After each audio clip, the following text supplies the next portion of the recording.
Imagine uma maratona em que no meio da prova, de uma forma inesperada, veio uma frente fria que causou uma chuva muito forte e acabou atrapalhando um pouco os competidores.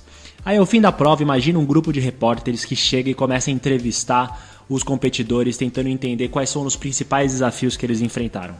E aí ao entrevistar o 10º colocado, o 10º colocado responde que a chuva foi super inesperada, que ele não tinha treinado para isso e justamente por isso que a 10ª colocação dele aconteceu, porque ele não soube lidar com a chuva. A chuva foi algo que atrapalhou muito. Mas ao entrevistar o primeiro colocado, o que ele responde é: olha, o que foi mais difícil foi lidar com a minha própria mente reclamando da chuva. Isso é só uma forma de ilustrar como duas pessoas podem ter mentalidades completamente diferentes. Uma delas tem uma mentalidade reativa e a outra tem a mentalidade proativa. Pessoas reativas são aquelas que sempre culpam as circunstâncias externas para tentar justificar o seu próprio sucesso, o seu próprio fracasso. Enquanto as pessoas proativas se responsabilizam pela forma como lidam com as circunstâncias externas. Elas deixam de focar naquilo que elas não têm controle e focam apenas naquilo que elas podem controlar. Justamente por isso os pensamentos normalmente de uma pessoa reativa é: vou tentar, não posso fazer nada, eu tenho que fazer, você arruinou meu dia. Enquanto os pensamentos de uma pessoa proativa são: vou fazer, vou verificar todas as alternativas, eu escolhi fazer, não vou deixar que nada me derrube. Então, para que você comece a controlar mais a sua mente e deixar de se preocupar com os fatores externos que você não tem controle, o hábito número 1 é: seja proativo. Agora para o hábito número 2, eu queria que você fizesse um exercício bem simples. Parece algo meio estranho, mas no fim do dia ele tem um impacto super positivo na sua vida, tá? Então imagina o seguinte, que você está num funeral, num cemitério, observando a lápide de uma pessoa que está para ser enterrada. Só que ao invés de ser outra pessoa, na verdade quem está ali dentro é você mesmo. E aí tem várias pessoas observando o funeral. A pergunta que você tem que se fazer é: por quais lembranças e contribuições você gostaria de ser lembrado lá no futuro? Olha, eu já queria deixar claro que esse não é um objetivo de vaidade, mas é algo muito mais pessoal, algo muito mais individual que te desafia a pensar em qual causa, propósito ou objetivo maior que você gostaria de realmente batalhar para alcançar na sua vida lá no futuro. Para que isso guie você como uma bússola, para que no dia a dia você persiga esse sonho. Por isso o hábito número 2 é: comece com o objetivo em mente. Para o hábito número 3, quando a gente pensa nas coisas que são as mais importantes na nossa vida, normalmente entram aqueles itens clássicos, né? Como a nossa família, os nossos amigos ou aquele projeto super especial que a gente gostaria de realizar. Mas ao mesmo tempo a gente acaba gastando também muito tempo em outras atividades que nem são tão importantes ou que não têm o mesmo grau de prioridade como essas que eu acabei de lembrar. Por isso, o hábito número 3 é simples, é mais uma lembrança para que a gente sempre dedique a maior parte do nosso tempo para cultivar e manter tudo aquilo que a gente considera mais valioso na nossa vida.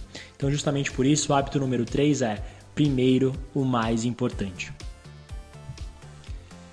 Para ilustrar o hábito número 4, eu queria trazer aqui uma técnica que é cada vez mais utilizada pelos youtubers, tanto no Brasil quanto fora, para aumentar o alcance de seus canais. O que eles fazem é o seguinte: 2 canais criam uma parceria, em que eles criam um conteúdo compartilhado, e aí ao final de cada um dos seus vídeos, eles deixam um link para que os seus seguidores conheçam o canal do outro parceiro.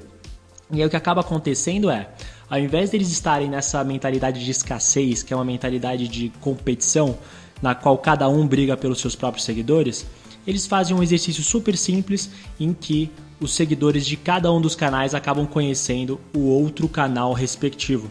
Então por isso o hábito número 4 é: pense, ganha, ganha. Agora para o hábito número 5, eu queria que você lembrasse das vezes que a área de telemarketing da sua operadora de celular te liga para te oferecer aquele super plano que você não tem o menor interesse.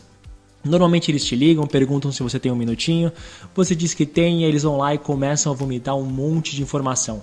Às vezes falam 5 minutos seguidos sem nem respirar, repetindo um script que eles foram treinados. E eu comecei a pensar, quanto mais efetivos eles não poderiam ser se eles simplesmente começassem essas ligações com perguntas, né? Tentando entender antes de tudo qual que é o meu plano, quanto que eu gasto, quais são os meus interesses em melhorar meu plano. Se eles fizessem essas simples perguntas, eles simplesmente poderiam oferecer o plano que se encaixa perfeitamente dentro da minha necessidade. Mas no fim do dia eles não querem isso, né? Eles acabam ligando para 1 milhão de pessoas. Eles oferecem a mesma coisa para todo mundo que tem necessidades diferentes e eles acabam tendo uma efetividade mínima. Então o hábito número 5 é: procure antes compreender para depois ser compreendido. Agora imagine uma casa em que a dona fez 3 hambúrgueres e deixou em cima da pia. Só que ela tem 2 cachorros que estão super interessados em conseguir alcançar esses hambúrgueres para comer. E aí o que acontece é que os 2 não têm a altura necessária para alcançar esses hambúrgueres. Então, enquanto eles estiverem separados, a soma dos esforços deles vão alcançar um resultado que é exatamente de 0 sanduíches. Mas a partir do momento em que eles juntam os seus esforços para alcançar esse sanduíche e um sobe nas costas do outro, eles vão conseguir captar exatamente os 3 hambúrgueres.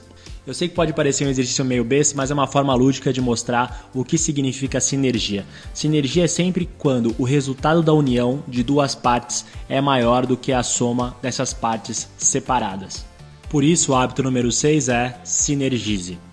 Imagina o seguinte agora: um homem está tentando cortar uma árvore há horas e horas com um facão que está cego. Então ele está lá tentando cortar e o progresso super devagar. Aí aparece uma pessoa que tem um pouquinho mais de conhecimento e fala: ô meu querido, por que você não amola essa faca que você vai conseguir cortar a árvore muito mais rápido? E aí o cortador de árvores vai lá e responde: olha, eu até faria isso, mas eu tô tão sem tempo que eu preciso cortar essa árvore o mais rápido que eu puder. Então essa é só uma alusão para mostrar como que no dia a dia a gente acaba fazendo a mesma coisa. A gente está tão focado em obter o resultado que a gente acaba esquecendo do instrumento que justamente é o único que faz a gente trazer esse resultado em primeiro lugar. Então, por exemplo, o nosso corpo. O nosso corpo é o maior instrumento que possibilita a gente a conseguir trabalhar 40, 50 horas por semana por muitos anos.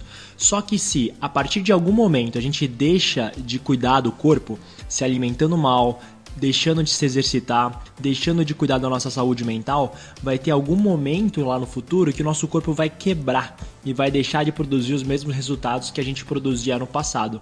E justamente por isso o 7º e último hábito é: afine o seu instrumento. E esses foram os 7 hábitos das pessoas altamente eficazes por Stephen Covey.